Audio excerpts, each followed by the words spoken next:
Well, it is the story leading our bulletin this morning. Legendary musician Phiri has died. The 70-year-old was receiving treatment for lung cancer at a Nelspruit hospital. Phiri was the frontman for the legendary Stimela band. His music career spanned 4 decades. Stimela is known for its many chart toppers such as Zwakala and Whispers in the Deep. Well, tributes are pouring in for Phiri this morning. His lawyer, Mark Rosin, is in studio with us. Mark, thanks so much for coming into studio. South Africans shocked by the news this morning. For someone like you who worked very closely with him for a very long time, it must be shocking as well. Yeah, you know, we knew Ray was sick. Just to correct you, Michelle, a former lawyer, I haven't seen or worked with Ray for many years. I've taken another job, here in fact. But obviously very, very sad news. You know, Ray was a immense personality, a very, very forceful personality, a very assertive guy, but more importantly, the most astonishing musician, composer, guitarist, singer, musical director, and a kind of leading light in the South African music industry. So very, very sad news. You know, we spoke to Bob Mabena a little earlier on. Graceland is being talked about as a highlight of Ray's career. Bob saying, you know, it doesn't seem like Ray really enjoyed talking about that particular time in his life. Yeah, you know, it's true. It was a highlight because that's what really kind of shoved Ray right into the public profile that he then had for many, many years. Stimela would probably be the thing that he would have been more happy talking about. But it's not like he didn't want to talk about Graceland, but Graceland was not easy for Ray. You know, he was the musical director of Paul Simon's band around that time. He did many tours. He didn't only play on Graceland with Paul. He played, if I recall, on Rhythm of the Saints as well. But, you know, he was up and down to New York and traveling around the world. And Ray was, you know, the thing that I think a lot of people don't know about Ray, he was political in a way for a musician long before many musicians became political. And for Ray, Graceland was a political place, but also it brought to the fore issues around inequality, payment, and I'm not saying he wasn't well rewarded, but those things were top of mind for Ray. I remember being with him in New York once, and he was the guy around whom all of the musicians coalesced, and he was the guy who they all wanted to fight the fight to get better recognition, more rights, better pay. He was almost like the trade union leader of all these guys, and I think it was tough for him fulfilling all those various roles. But more importantly, he was the musical director, and he took that very seriously. And he loved playing that music. So I think it was difficult because of the many different strands that it drew on in relation to himself. I mean, we've been playing this clip of one of his incredible performances with Stimela. What a magical stage presence.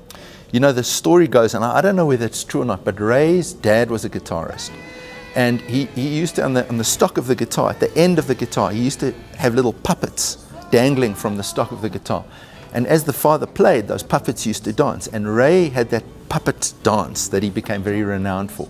And the story is that's where he got it from. He used to imitate those puppets. So he was a great dancer. He was an absolutely magnetic personality on stage. Everyone loved him. Everyone was drawn to him. He had that wide grin, that huge smile. When things worked on stage, he was absolutely captivating. So he had a great presence, but it wasn't only a presence, he was a great musician. Yeah. I mean, you talk about him in these glowing terms. He's captivating as a performer, this magical stage presence, but his life outside of the stage, his personal life, a lot of tragedy there. Yes, a lot of tragedy, a lot of difficulty. He always assumed responsibility for things, sometimes where he didn't have to assume responsibility. I know in later years he assumed a political mantle, became a sort of cultural politician, a cultural commissar, if you will. Had difficult times there. He didn't have an easy time. And I remember we were negotiating a deal with a French record company in the 90s. And even that, you know, he was on the brink of things, but it wasn't a major international record company coming out of the US or the UK. It wasn't going to break him. They were very committed, but, you know, there were so many things that almost happened for Ray and didn't happen.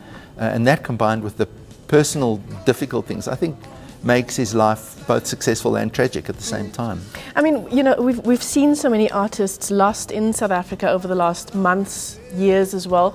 Young and old artists, whether, you know, different circumstances resulting in their deaths.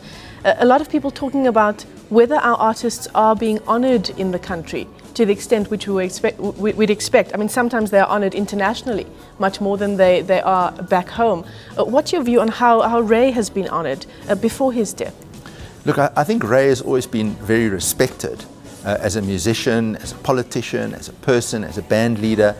But I think that does raise a whole range of questions about the relationship of our musicians and the music industry, of our cultural institutions, how those look after artists, in many cases whether artists look after themselves and should look after themselves. That's a huge, huge debate, really. And I suppose, you know, Ray was one of those recognized more than most, but probably not recognized as much as he should have been.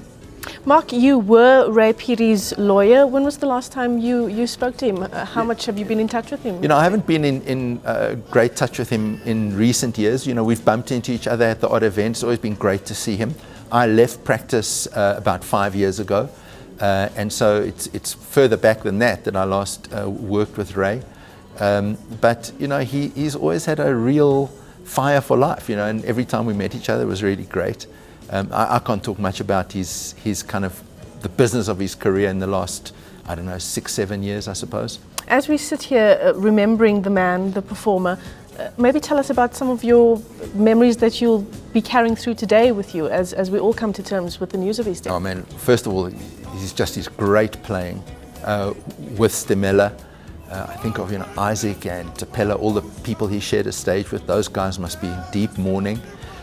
You know, traveling around the world with him. I remember traveling in France with him, traveling in New York with him. He was just absolutely used to guzzle up those international experiences. I'll just miss him a lot and miss his contribution. But I'm sure we're going to hear a lot more now in the next coming months and years than we heard in the last few. Absolutely. Well, thanks very much for your time, Mark Rosin, Ray Phiri's former lawyer, joining us in studio. Thanks for coming in, Mark. Thanks.